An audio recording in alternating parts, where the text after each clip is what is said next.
Berjalan dalam kerendahan hati oleh Reverend Dr. Yu Hong Sing, Pengerusi NECF. Ganjaran kerendahan hati dan takut akan Tuhan adalah kekayaan, kehormatan dan kehidupan. Amsal bab 22 ayat 4. Pada tahun 2025, tema puasa dan doa 40 hari kita adalah berjalan dalam takut akan Tuhan. Tema lanjutan yang tepat untuk tahun 2026 adalah berjalan dalam kerendahan hati. Kerendahan hati adalah dasar utama dalam perjalanan hidup kita. Perkara ini sangat penting sehingga Tuhan melalui Nabi Mika menjelaskan harapannya dengan sangat jelas. Hai manusia, telah diberitahukan kepadamu apa yang baik, dan apakah yang dituntut Tuhan daripadamu selain berlaku adil, mencintai kesetiaan, dan hidup dengan rendah hati di hadapan Allahmu?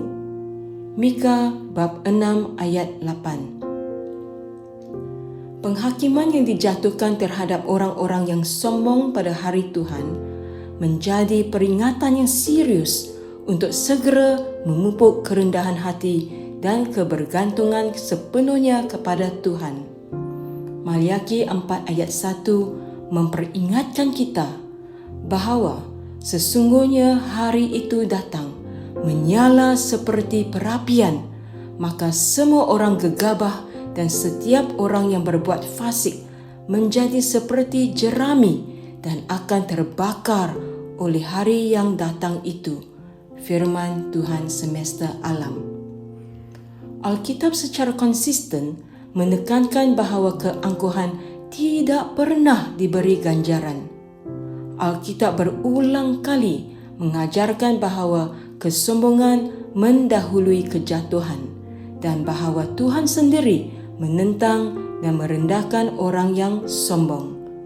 Lihat Amsal bab 16 ayat 18, Amsal bab 11 ayat 2, Amsal bab 29 ayat 23, Yakobus bab 4 ayat 6. Sebaliknya, kerendahan hati mendahului kehormatan.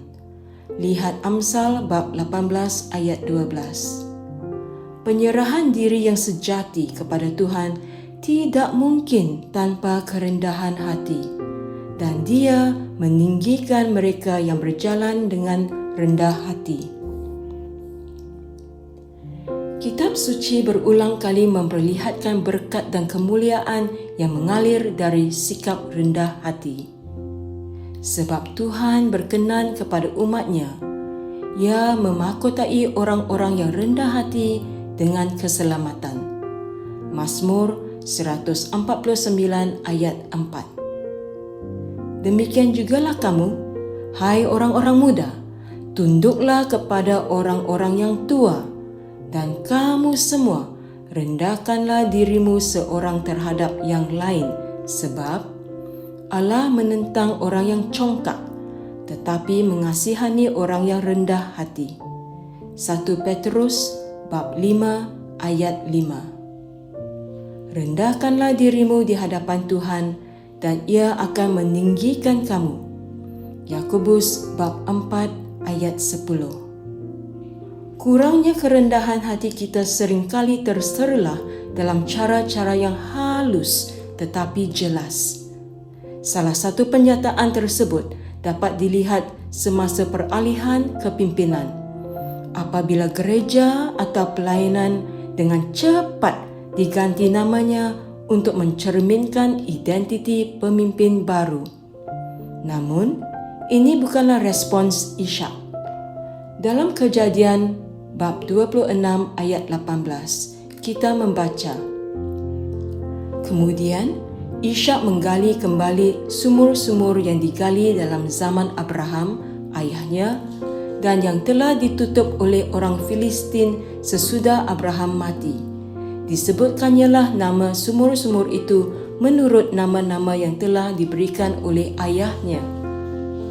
Ishak memulihkan perigi-perigi lama Abraham dan mempertahankan nama yang telah diberikan ayahnya.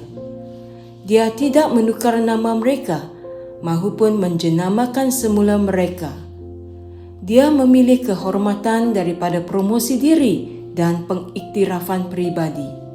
Sebaliknya, budaya pelayanan moden kadangkala mencerminkan keinginan halus untuk legasi pribadi dan bukannya menghormati kerja keras mereka yang telah membangun pekerjaan sebelum kita. Kerendahan hati yang sejati adalah apa yang dicari Tuhan.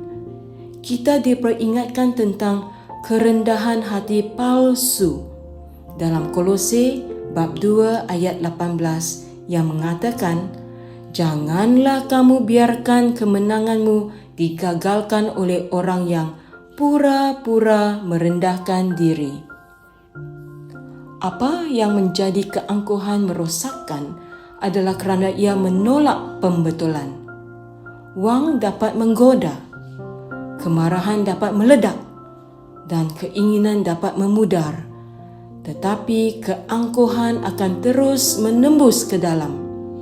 Ia mengeraskan pendapat menjadi dogma, mengubah perbezaan pendapat menjadi penghinaan dan mengubah harga diri yang sehat menjadi penyembahan diri. Di mana keangkuhan memisahkan, kerendahan hati menghubungkan. Di mana kesombongan berkeras, kerendahan hati mendengar.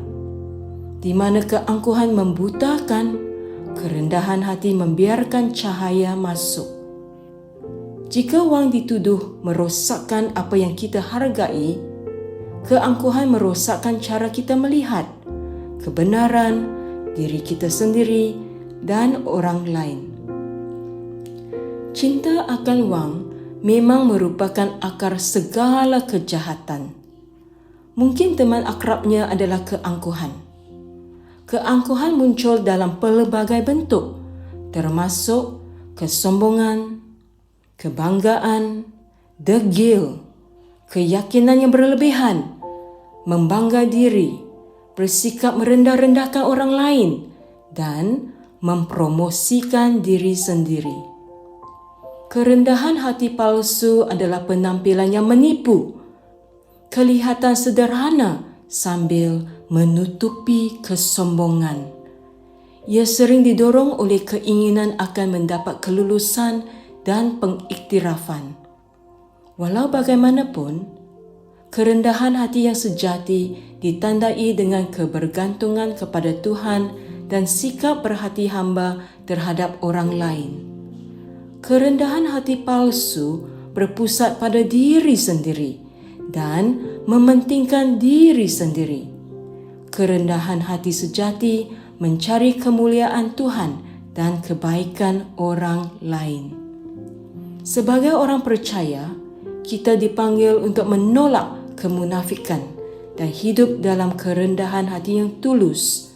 Semoga kita tidak pernah lupa bahawa Tuhan Yesus menjalani hidupnya dalam kesederhanaan dan kerendahan hati. Marilah kita tundukkan kepala dan hati kita dengan hormat. Tidak ada cara lain untuk bersikap rendah hati di hadapan Tuhan kita.